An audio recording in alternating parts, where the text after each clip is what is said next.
99.9 WEFM. WhatsApp us or call us at 457-9997. Activated Mornings on WEFM 99.9 is on now.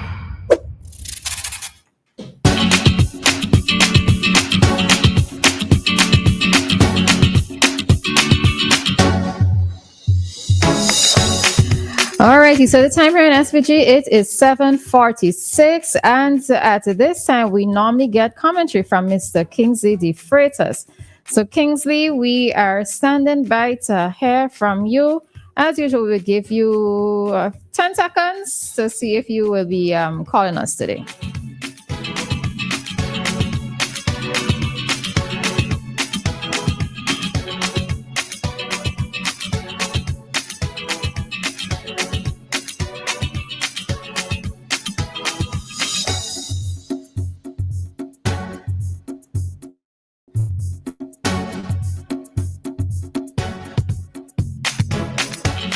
All right, so I guess we will not be hearing from Kingsley this morning, all right? And as usual, when we don't hear from him, we hope that he is doing fine, all right?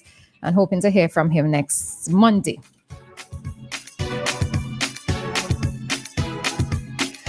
All right, so we are going to get into a few stories at this time. Remember that this is an interactive program. The number to call us is 457-9997. We are already live on Facebook as well as YouTube. And of course, if you don't want a call, you can send us a WhatsApp message through the same number, 457-9997. All right, so let's head into a story at this time. A not so pleasant one, but in life, there is always going to be good news and there's going to be bad news. All right, so reading this from One News SVG, but it was actually a release from the police, all right, RSVG PF. So the Royal St. Vincent and Grenadines Police Force says it has launched an investigation into the circumstances surrounding the death of an adult male in Brighton on the 5th of March, 2025. All right, so at approximately 3:15 p.m. on the 5th of March, police were alerted by a resident of Brighton to the discovery of Junior Morgan, a 71-year-old resident of the community. Upon arrival, officers found Morgan's partially decomposed body hanging from a rope in the living room of his home. The RSVGPF says in their press release dated the 6th of March. The district medical officer attended the scene and officially pronounced Morgan deceased, the police say. A post-mortem examination will be conducted to determine the exact cause of death. The investigation is ongoing. And as usual, the RSVGPF urges anyone with relevant information to come forward. You can contact 999 or 911. You can contact Police Control at 457-1211. You can contact CID Major Crimes Unit at 456-1810 and the Calico Police Station at 458-42,000. Right? So the RSVGPF says it remains committed to ensuring public safety and will provide updates as more information becomes available. All right, so with this one.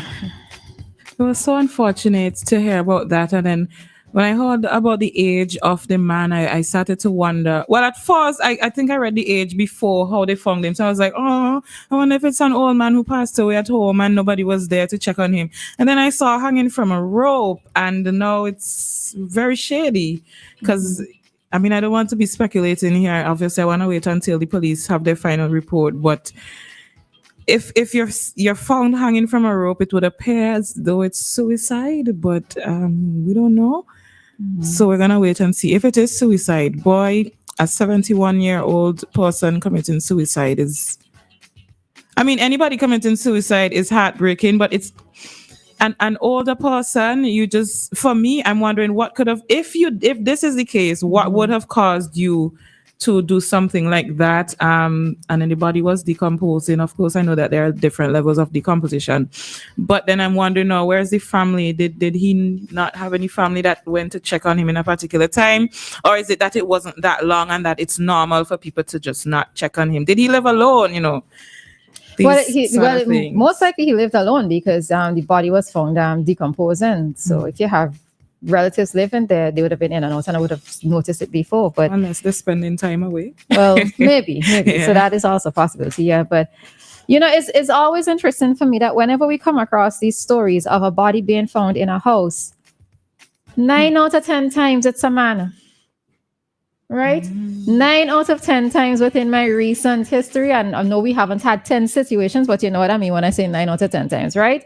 That it has been a man. And it brings into question once again the men who live alone.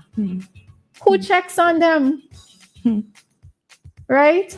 For a woman who's living alone, especially if she's older, you would have persons who are checking in, even if it's, let's say, just neighbors, right? Observing certain things, checking in on them. But I've found that within the recent times, the men have been found, and they've been found at least starting already to decompose.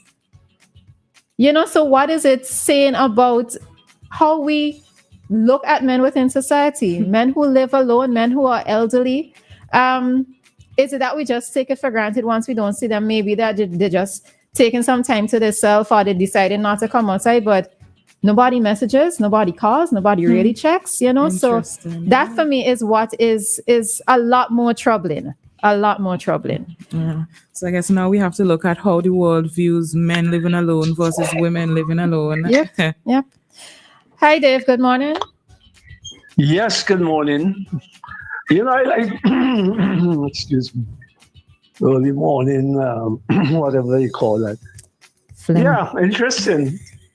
We just like anywhere else now, Once upon a time, you never used to hear all these horror stories, but we try to keep up with the Joneses and, different people, lifestyle and all of that. So all of that is anticipated from my standpoint because not all of us could see things clearly, right? Our society has been transformed drastically. And by that, I mean with all what is taking place here, kidnapping, raping, all of that. I mean, this at one time was so far-fetched, but not today. In today's world, anyhow, I share the sympathies for those who are concerned, and I like how we all say most of the time, I didn't even think about that. These situations, the victims are men, males. But I just want to, talking about women, I did my piece. I did a piece. I expressed appreciation for the support that Shafiqua Magluni is getting sometime in the week. But where women are concerned, especially in St. Vincent and the Grenadines, they are still suppressed and oppressed in a psychological way. Listen to my words. I say in a psychological way. And there's some woman names who I can call who have tried to fight back, like Lucette King. That's her name. Morning to you, Lucette King, wherever you are. You have taken on the political situation in our country, and I really admire you for that. Never mind, you have suffered at the hands of the powers that be. So I can big you up.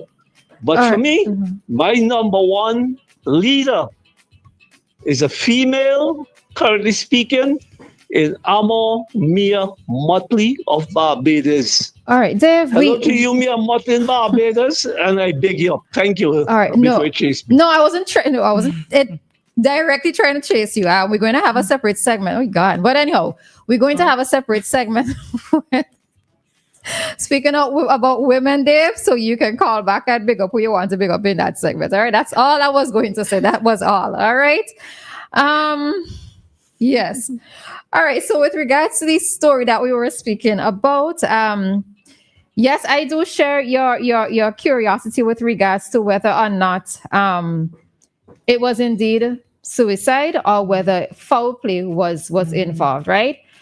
Now, if it's suicide, that is also another thing that we do have to think about, because at no age is anybody immune from the thoughts of committing suicide. And I think especially for the elderly and for the elderly living alone in particular, especially if you don't have, and in this case, it clearly probably family members weren't frequently checking in on him. What is generally their mental state? So that is also something else. If it's indeed a suicide that happened, So when it comes to matters of the elderly, how seriously do we consider many of these situations, right? But we might have to pick that up at another time, going into a bit more in-depth conversation, because I can go off on several tangents in relation to the elderly and, things that happen with them that maybe we just sort of take for granted. All right. So correct.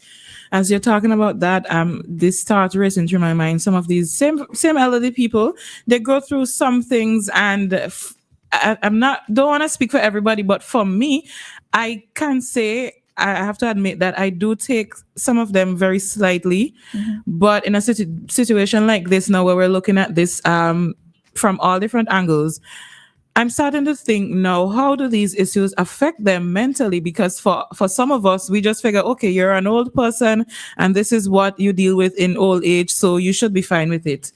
But it doesn't have to be that way. I remember a gentleman who was taking care of his elderly mother. He made this statement many years ago. He said, I don't want to live to be old, because I don't want to have to be going through all of this and have to have people helping me and people doing all of these things for me. At the time, I thought, how could he say that? I mean, it'll be cool. You'll want to live for as long as you can. But in that same situation, as I continue to observe that elderly woman and then other persons, I thought I completely understand what he's saying. And I feel like I kind of want to be the same way. Yeah, I was speaking with a relative. I spoke with a relative. He has expressed it several times that he doesn't want to get to the stage that his mother has gotten to in terms of, dementia and all of that. And, also doesn't want to be having to be taken care of. And I think when you've lived a life where you have been independent for a very long time, it is so difficult to have to get used to somebody taking care of you. And I think for me in that position, it's like, no, we don't have assisted suicides here, right? And of course, it's not something that we are going to promote, but I'm actually not against I will be very honest that I can understand it, because you just don't want to have to be a burden to anybody, right? And, sometimes it's maybe just having things in place. I'm not talking about the suicide part, right?